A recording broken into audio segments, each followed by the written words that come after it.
Hey everyone, how are you doing? In today's video we are talking about creation.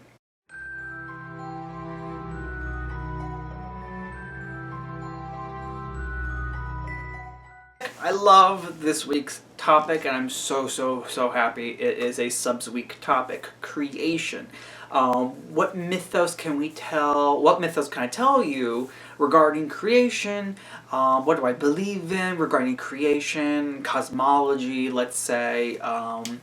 It is such a fascinating topic. It really is, because being a religion major, studying religions, I love to study the creation stories of different religions, different mythologies. I find it very interesting. You see a lot of similarities when you do parallel mythology or parallel comparative religion.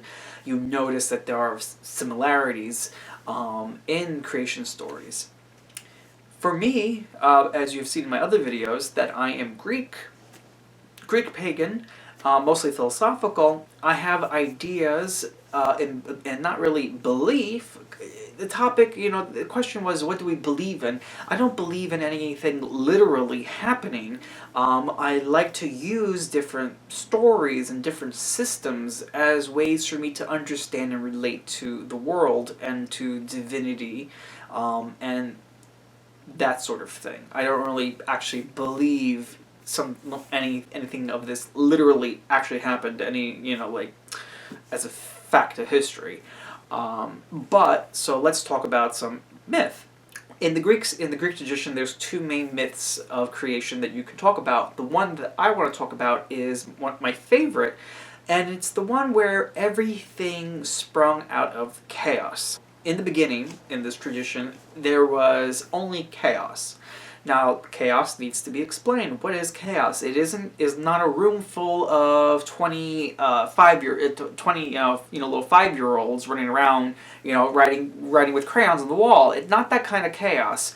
The chaos that the Greeks were describing is a formlessness. It is nothing. It's nothing, but nothing in the sense of emptiness or lacking any matter. There's matter there. It's just that it's not formed. It's kind of like a blob, or not a blob. It's not really a blob, but you get the sense that there's no form, there's no shape, there's no light, there's no density, there's no distance, there's no behind, forward, there's no direction. There's it's kind of just like everything's just blah, like that. So that's the kind of chaos, the formlessness of the elements, the lacking of structure and order. And out of this kind of jumbled soup of shit, you get the gods, the first gods that come forth, the primordial gods. You have different little gods that come forth, cosmic powers. I want to say, certain like elements to the world. Before you actually get like Zeus or someone like that, you have these primordial elemental gods that come forth. And then later you have the Titans, and then after the Titans you have the Olympians, and there's successive generations of gods. And there's something interesting about the Titan Olympian thing. The Titans represented like this cosmic element,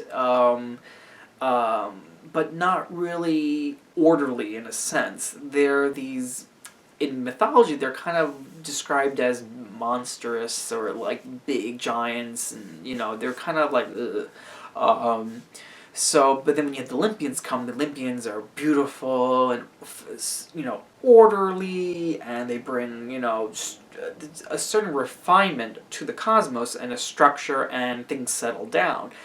And that represents this emanation somehow, this generation of unformed we're getting something with the first primordial deities. They're setting the foundation. You have the Titans. We're getting a little bit more form. The Titans, have their powers and ruling over things, but they're not quite formed perfectly yet. And then you have the Olympians, and bam, everything is perfect. Everything is as it should be.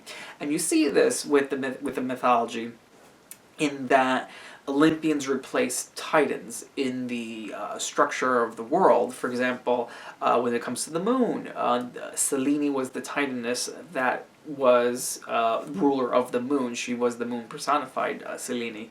But then when the Olympians come over, Selene's, kicked off, she's, kicked off her throne, and Artemis takes the place as representing the moon. Same thing with the sun.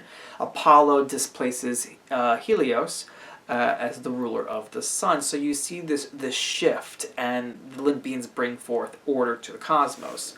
Going more into the philosophical sense, now this is where my cosmological focus goes to, is the esoteric tradition, the esoteric cosmological view on things, and it's mostly rooted, again, it goes back to Greek, because a lot of this esotericism is rooted in Greek, Neoplatonism, and the idea of emanation.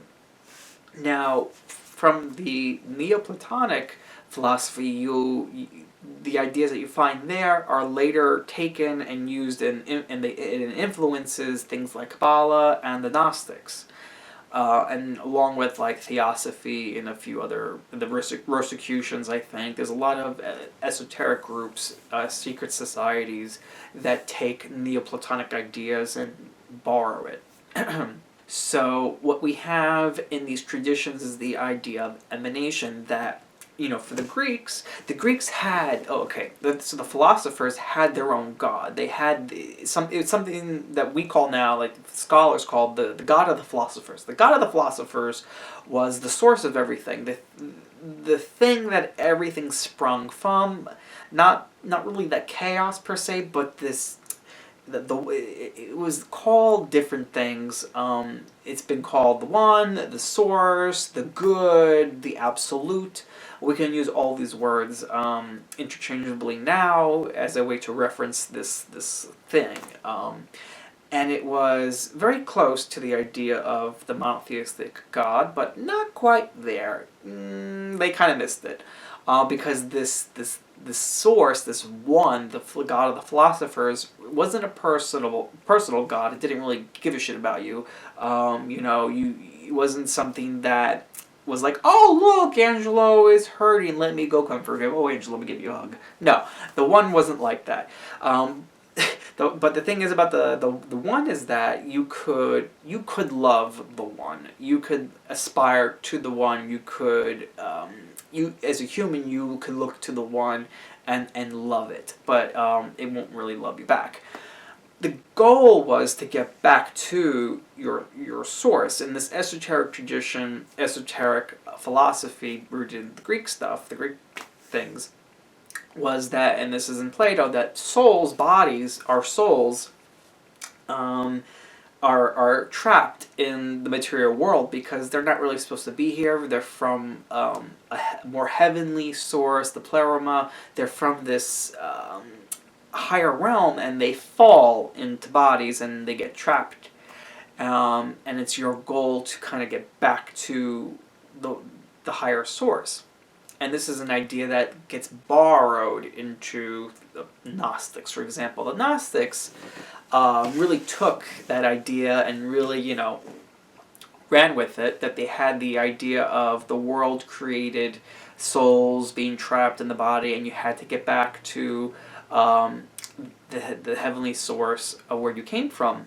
And in the Gnostic tradition, I really like the Gnostic tradition because the Gnostics looked at they read the Bible, and they go, wow, this God, Yahweh, he thinks he's like the only God. He thinks he is the God. What a fool he is, because, in the Bible it says, God created the world and he thought it was good. And they said, good?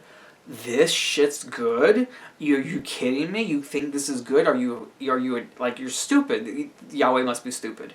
So they identified Yahweh with the demiurge in Plato, the demiurge, the craftsman, the worker who formed the cosmos using the materials that were available to him. So the demiurge is not a creator god that he creates ex nihilo, out of nothing. I don't believe creation out of nothing. I believe there was always something there. There was always something there. Nothing. I don't believe nothing can come out of nothing. Something can come out of nothing.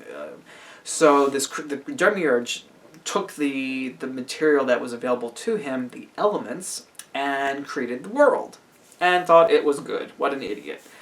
Because he was ignorant to the fact that he was a lesser divinity and that there were higher divinities above him. And his mother Sophia, being very ashamed of what her child has done, she put parts of herself inside creation. So it is our job to find these little pieces of wisdom in the world, and to free ourselves. The Gnostics believed that Gnosis was a way, special knowledge was the way to get out of this world. In Cabala, we kind of get very similar ideas and themes. You have something called the shattering of the vessels, that when God was creating the world, there were the vessels that the divine light was in, the Sephiroths, I believe. My Cabala sometimes can be a little off point sometimes because it's very complicated.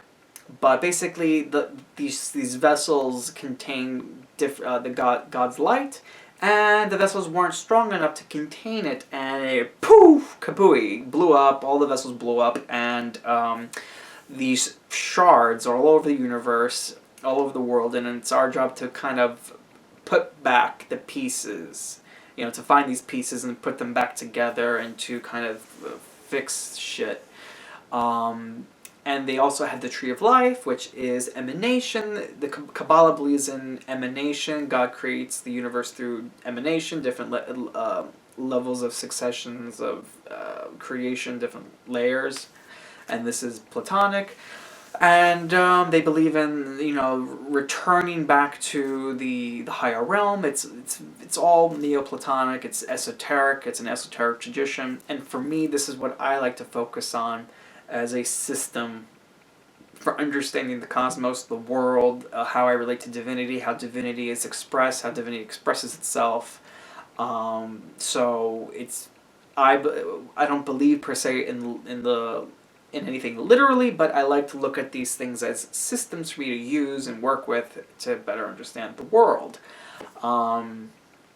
That's where I think I'm going to leave this video off at, because I've said a whole lot of things. I kind of did a survey of creation, and I kind of touched the surface. These topics are so dense, and it requires a lot of research. So I really wish I could present more, but this is about as good as I can do right now. So I hope you enjoyed. If you have any questions, please leave in the comments section below.